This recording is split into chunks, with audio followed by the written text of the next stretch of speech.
બજેટમાં થયેલી જોગવાઈ પર શિક્ષણ વિભાગે માહિતી આપી છે। શિક્ષણ વિભાગનું વર્ષ 2026-27નું 4.8 લાખ કરોડનું બજેટ છે। રાજ્યમાં નવી 95 સરકારી માધ્યમિક શાળા શરૂ કરાશે।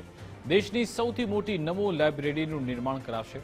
જ્ઞાન સેતુ મેરિટ સ્કોલરશીપ માટે 70 કરોડની માતબર ફાળવણી થઈ। મુખ્યમંત્રી પૌષ્ટિક અલ્પાહાર યોજના માટે 592 કરોડ ફાળવવામાં આવ્યા। જ્ઞાન શક્તિ રેસિડેન્શિયલ શાળા માટે 222.52 કરોડની જોગવાઈ।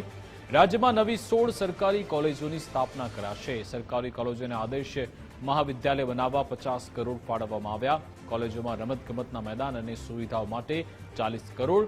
શિક્ષણ સંકુલમાં આદર્શ શિક્ષણ આપવાનો સરકારનો મુખ્ય ઉદ્દેશ્ય છે। આ ગુજરાતના ઐતિહાસિક કુલ 4,08,053 કરોડના બજેટમાં શિક્ષણ વિભાગ માટે 63,184 કરોડની માતબર જોગવાઈ કરવામાં આવી છે। કારણ કે આ બજેટ જે સામાન્ય શબ્દ પ્રયોગ કરીએ એ માત્ર જોગવાઈ નથી, પરંતુ લાખો વિદ્યાર્થીઓના સપના અને આકાંક્ષાઓની વાત છે।